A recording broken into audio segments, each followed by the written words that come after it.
It was a calm, sunlit morning in Ouagadougou, the capital of Burkina Faso.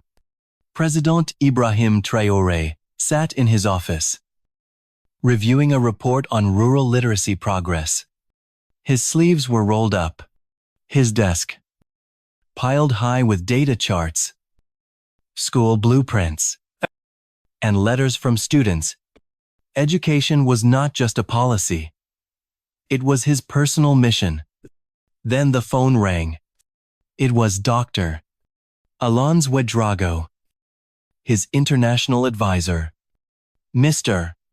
President," he said, "we've just received an invitation." From the White House, Ibrahim raised an eyebrow. "Go on.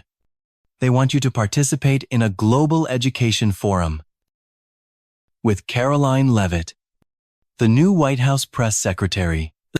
Live broadcast by CNN." There was a pause. Caroline Levitt. Ibrahim knew the name well.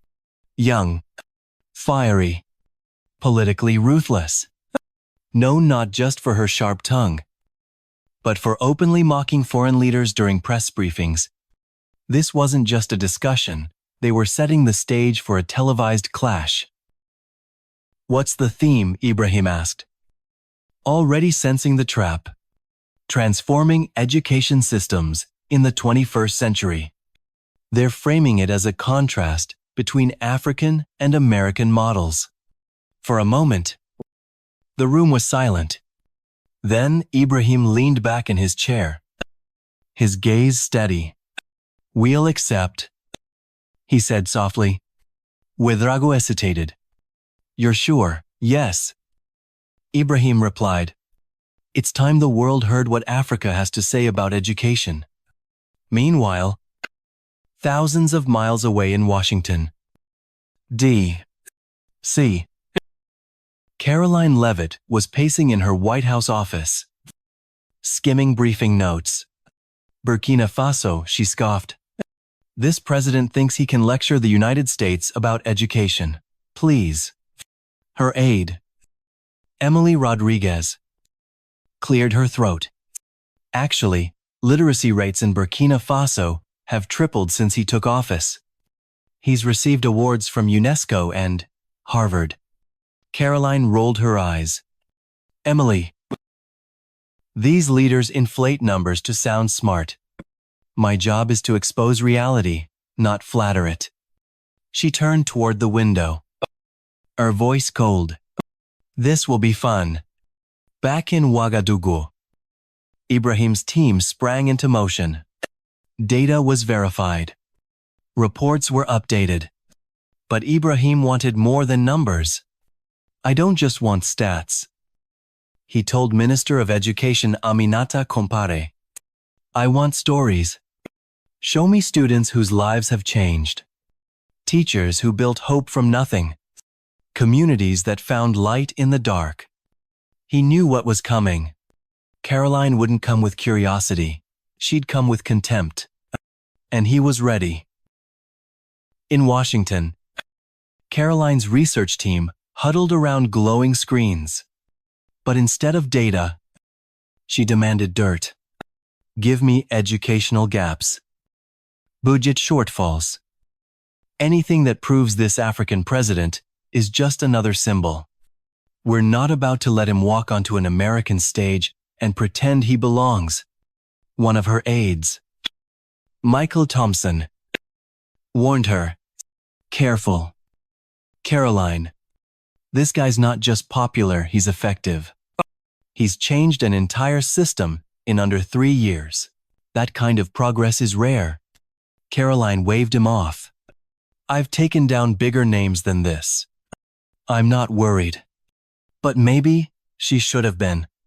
Because across the ocean, a quiet storm was forming. And this time, Africa wasn't coming to ask for respect. It was coming to demand it with facts, with vision, and with a voice the world could no longer ignore. And in just 7 days, the world would watch two nations collide on live television. Washington, D. C. Inside the pristine walls of the West Wing, Caroline Levitt sat behind a polished oak desk, sipping her third espresso. The morning brief was spread across her screen, and at the top of it bold letters, Forum Participant President Ibrahim Traoré, Burkina Faso. She smirked. "This is who they're sending to debate global education," she said aloud. Scoffing. A president from a country that didn't even have stable electricity 5 years ago, her press team chuckled. Nervously, Caroline stood up, pacing with practiced flair. "Listen, I've taken down Ivy League professors on live air. You think I'm going to be lectured by some revolutionary from West Africa, Emily Rodriguez?" Her deputy aide cleared her throat. "Actually, ma'am, he's not exactly just some revolutionary." She clicked a few times, bringing up reports. UNESCO called his education model the most effective low-resource transformation in modern history.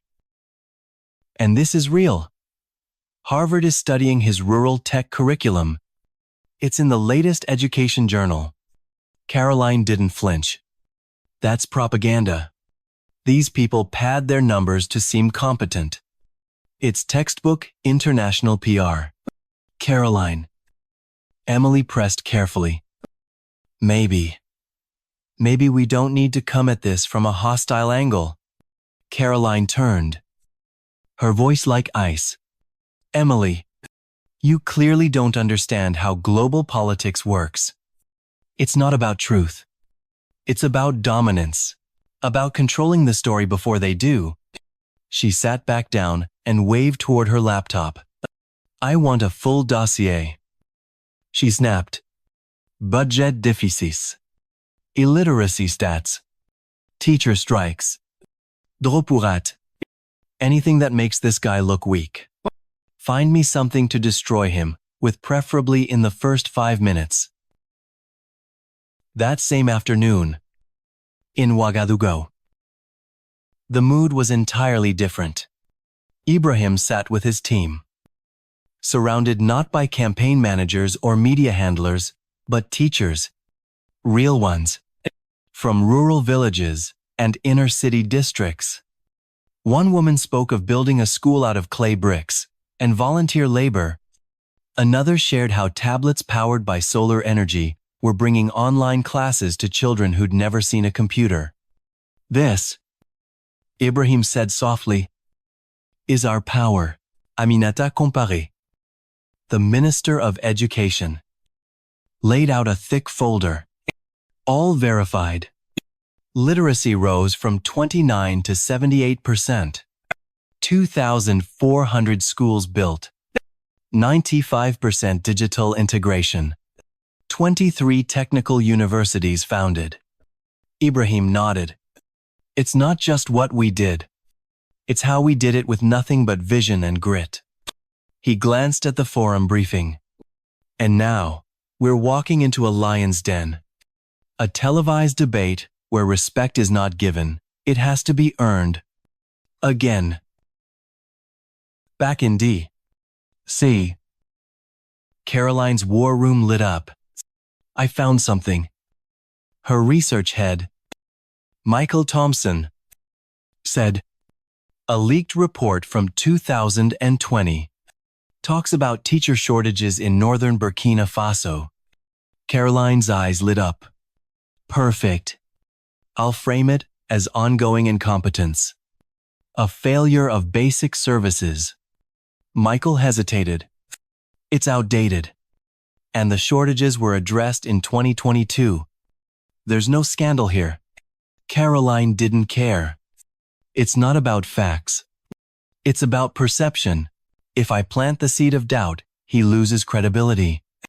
Period." Michael exchanged a glance with Emily, who looked deeply uncomfortable.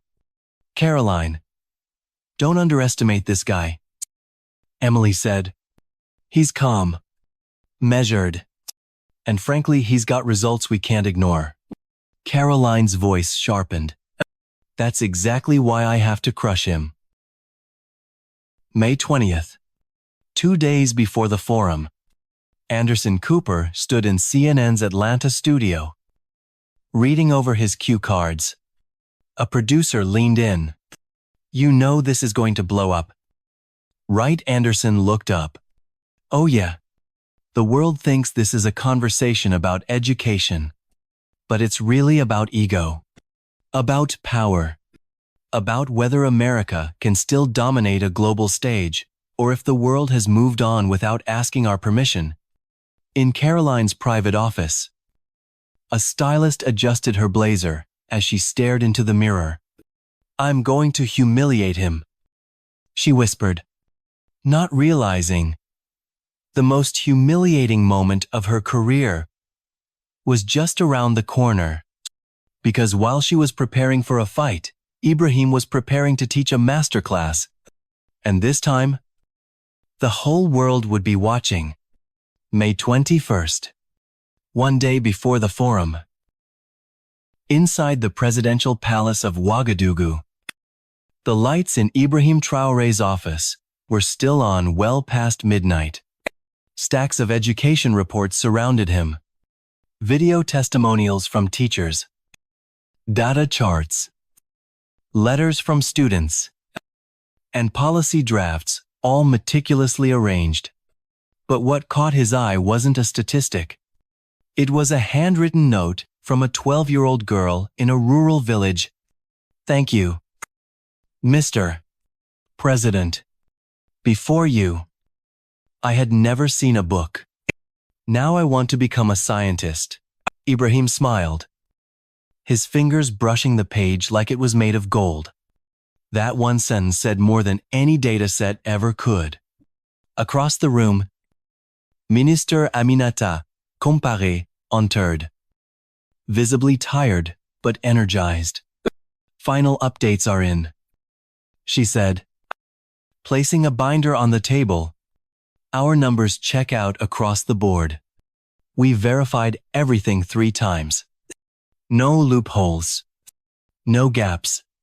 "Good." Ibrahim nodded. "But I still want one more thing." "What's that?" Voices. "Human stories. Let the world hear, not just our numbers but our people." Meanwhile, back in Washington, Caroline Levitt wasn't reading thank you notes from children. She was reading opposition research. Her office had transformed into a political war zone. Screens buzzed with old press clips, critical opinion pieces, and graphs designed to confuse rather than inform. She circled headlines in red marker, underlined phrases like infrastructure gaps and rural instability, and practiced attack lines in front of the mirror. "He says he's revolutionized education," she rehearsed coldly. "But where are the results? How many rural kids still don't graduate? How many schools still lack plumbing or power?" Michael Thompson stood nearby, his arms crossed.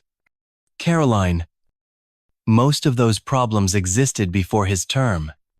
And from what we've gathered, he's made serious progress." Caroline didn't look up. Progress doesn't matter. Perception does. He hesitated. "But if you misfire on live television," she turned to him sharply. "I don't misfire, Michael. I dominate." But underneath her bravado, a hint of doubt flickered. What if this man wasn't like the others? In Ouagadougou, the sun began to rise. Ibrahim stood quietly on the rooftop of the palace, looking over the city as it stirred awake. A city that once felt forgotten, now alive with new schools, satellite classrooms, and internet hubs powered by solar grids. Behind him, Dr. Ouedraogo approached.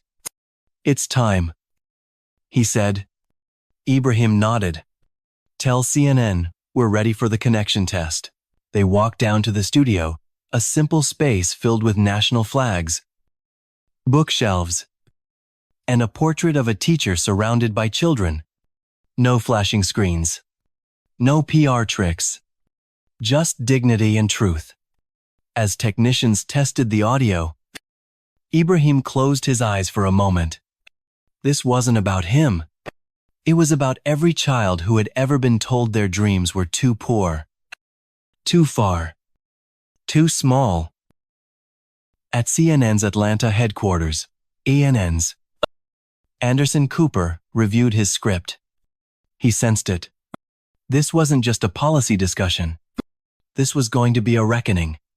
He turned to his team. This won't be neutral ground. They're not just sharing perspectives. They're clashing ideologies, old world versus new. Back in Washington, Caroline entered CNN's studio like it was a battlefield runway. Blue blazer, pearl earrings, perfect posture. She looked at the monitor as Ibrahim's satellite feed came online. There he was, calm, composed, framed by the Burkinabe flag and a wall of books. She smirked. Let the world see who's more polished. But Anderson Cooper, watching both feeds, saw something she didn't. In Ibrahim's eyes, there wasn't fear. There wasn't ego. There was purpose. In less than 24 hours, the world would be watching. She thought she was walking into a debate. He knew he was walking into history. And only one of them was truly prepared. May 22, 2025, 8:00 p.m. EST live from CNN Studios, Atlanta, Georgia. The lights dimmed. The countdown flashed across millions of screens around the globe. 3, 2, 1. Good evening, world. Anderson Cooper began, his voice steady. Tonight, we bring you a special global forum on education, featuring President Ibrahim Traoré of Burkina Faso and White House Press Secretary Caroline Levitt. The screen split. On the left, Caroline Levitt, seated confidently in a sleek, high-tech studio in Washington, draped in American symbolism. On the right, President Ibrahim Traoré, seated in a warm-toned room lined with books, flags, and quiet dignity. The contrast was immediate, and so was the tension.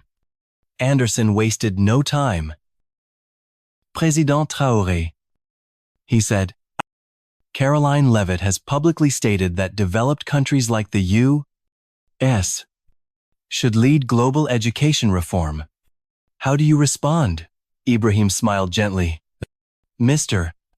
Cooper, I respect the United States legacy in education, but innovation isn't bound by borders. Sometimes, the most transformative solutions come from places no one expects. Caroline leaned forward, already smirking. With all due respect, she said, her tone thick with sarcasm. You're leading a country that just recently had a 50% illiteracy rate. America created Harvard, MIT, Stanford. How exactly do you believe you can lecture us on education? There was a beat of silence. Ibrahim didn't blink. Miss Levitt, he said calmly, it is precisely because we've faced deep challenges that we've been forced to innovate. When resources are limited, creativity becomes survival. You don't need more money. You need more imagination. Caroline laughed. Condescending.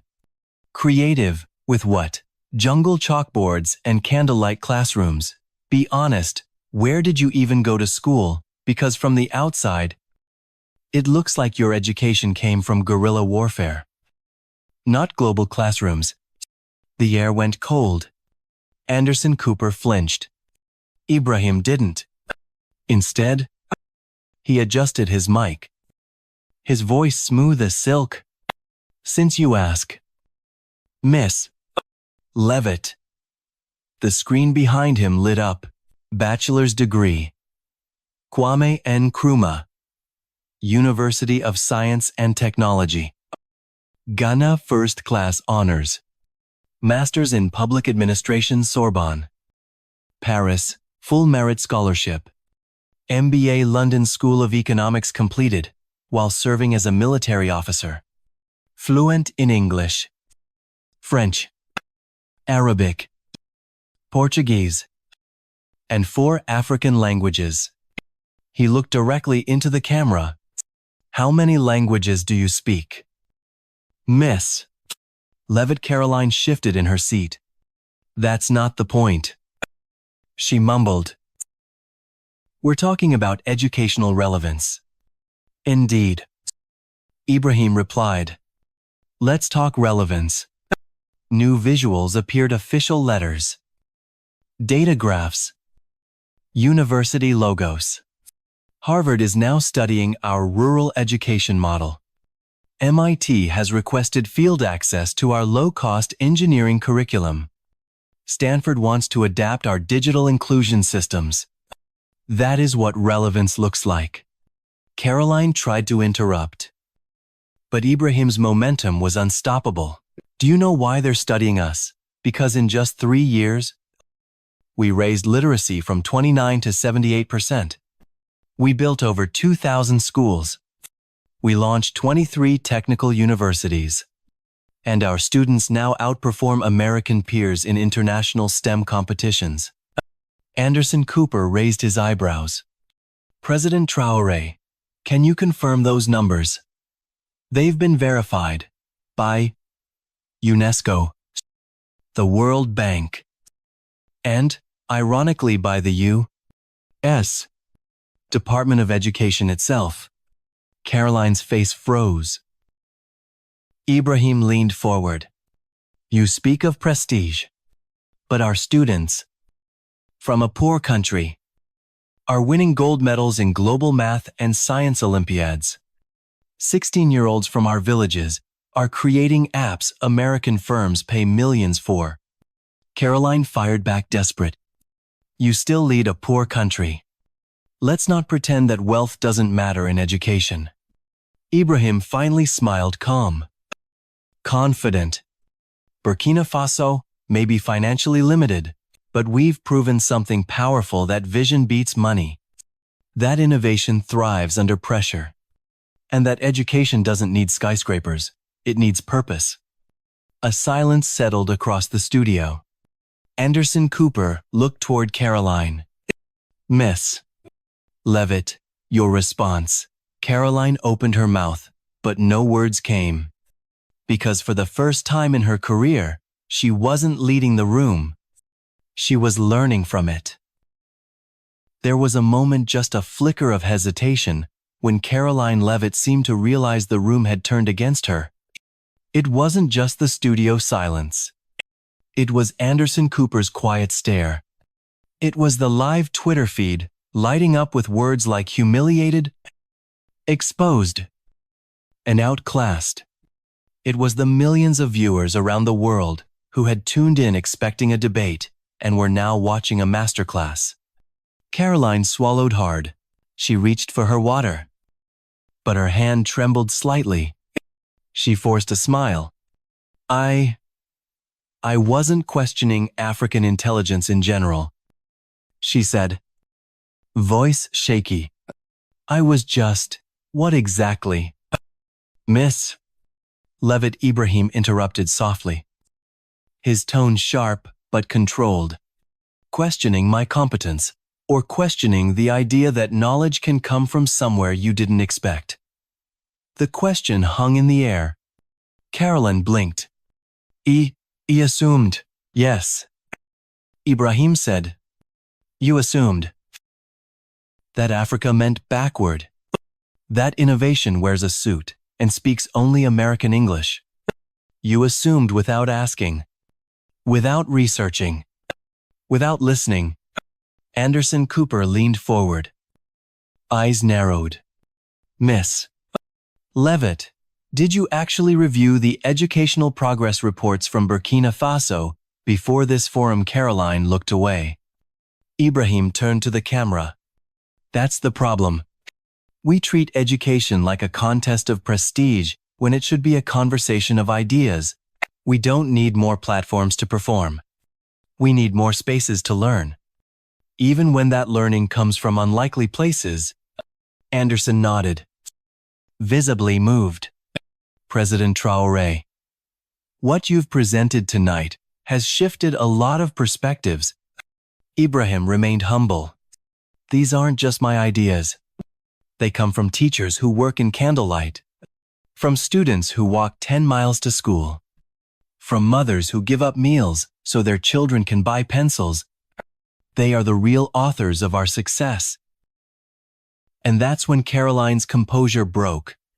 Live. Honneur. In front of the world. She took a deep breath. I owe you an apology, Mr. President. Anderson Cooper looked up sharply. Viewers around the world leaned in. Caroline continued, her voice more vulnerable than it had ever been. I came here tonight with arrogance, with preconceptions, with a belief that American education was automatically superior without even taking the time to understand what you've built. Ibrahim looked surprised for the first time that evening. You don't need to apologize, he said gently. Yes, I do, she insisted, because I represented not just my government, but a mindset that too often dismisses the global South as incapable. I was wrong. I was ignorant. And tonight, I learned that ignorance, when exposed to truth, can become something powerful, if we allow it. The studio was silent. Then Ibrahim leaned forward again, admitting ignorance. He said, "Takes courage. That is the beginning of real education." Caroline nodded slowly. Mr. President, on behalf of the United States, I would like to formally invite you to present your educational methods to our state secretaries of education. We have a lot to learn. Anderson Cooper looked stunned. That is extraordinary. Caroline wasn't done. And I'd like to propose something else. An exchange program between our educators and yours. Real. Two-way learning. Not charity. Collaboration. Ibrahim smiled. Now you're speaking like an educator. The camera captured that moment, two leaders from two different worlds, finding common ground, not through competition, but through humility. It was a moment that would go viral across continents. A moment that would be studied in classrooms. A moment that would change how the world viewed education and where wisdom could come from. And as the broadcast closed, Anderson Cooper summed it up best. Tonight, we didn't just witness a debate. We witnessed a turning point where facts, humility, and respect replaced ego and assumption, and where the world discovered that innovation sometimes rises from the very place we least expect. 6 months later, the sun rose over Ouagadougou, casting golden light across the red earth. But the capital of Burkina Faso wasn't just waking up. It was rising into global view, rising into global relevance. It all began with a forum. The world thought would be routine, a simple conversation on education. Instead, it became a spark that ignited a revolution of respect. Inside the presidential palace, Dr. Alonso Ouedraogo stepped into Ibrahim Traoré's office, holding a thick folder. Sir, he said, barely hiding his grin, we've now received 847 formal requests from universities across the globe. Ibrahim looked up. Requests for what exactly? To study our education model, to send researchers, to establish permanent partnerships. Harvard wants quarterly exchanges. MIT is asking for a satellite campus. Even Tokyo University wants to adopt our rural engineering methods. Ibrahim raised an eyebrow. From invisible to indispensable. Dr. Ouedraogo nodded. And it's not just the universities. He placed a report on the desk. UNESCO had officially recognized Burkina Faso as a global benchmark for innovation in low-resource education. World Bank grants had doubled. 23 countries, yes, 23, had launched exchange programs with Burkina Faso. Since the forum, but perhaps the most unexpected transformation was happening in Washington. Caroline Levitt, yes. That Caroline stood beneath a blistering sun in rural Burkina Faso, flanked by American and African educators alike. No cameras, no makeup, no talking points, just notebooks, kalk, dust, and the smell of fresh soil. I never imagined I'd be here, she said during a CNN follow-up interview. But this country, this system, has lessons the entire world needs to hear. The image went viral. The same woman who had once mocked Ibrahim Traoré on live television, now taking notes from the very teachers she once dismissed. Her evolution shocked even her harshest critics. But she didn't hide it. In fact, she embraced it. This isn't charity, she said boldly. This is reciprocity. For every tool we bring, we take back a new way of thinking. And frankly, the humility to realize that we don't know everything. In the U.S., rural districts in Ohio, Mississippi, and Arizona began implementing Burkinabe teaching techniques simple, affordable, but shockingly effective. American teachers reported higher engagement. Test scores started shifting. Dropout rates began to fall. In one powerful clip from a Mississippi school board meeting, a superintendent declared, "We were too proud to learn from a poor country. But it turns out we were the ones behind." And then came the book, Lessons from Burkina Faso: How Humility Changed My Educational Vision, by Caroline Levitt. It opened with a single line. I went to war with a man I had never met because I assumed his success was impossible. I was wrong. The book became an instant international bestseller. It was translated into 31 languages. Excerpts were printed in the New York Times, Le Monde, The Guardian, and even Al Jazeera. It wasn't just a story of education. It was a story of ego being replaced by enlightenment. Back in Ouagadougou, Ibrahim was walking through the gardens with Ajara, his longtime friend and confidant. The air smelled of jasmine. The wind carried the soft sound of children playing at a nearby school. You changed how the world sees us, Ajara said. Ibrahim shook his head. I didn't change the world's view. I simply showed them what had always been here, if they were willing to look. Ajara smiled. And Caroline? She proved something even more powerful. Ibrahim replied, that intelligent people, truly intelligent people, can admit when they've been wrong and grow from it. From CNN studios to classrooms in rural America, from French parliaments to West African villages, the ripple effects continued. For the first time in decades, education wasn't just flowing in one direction. It was flowing both ways.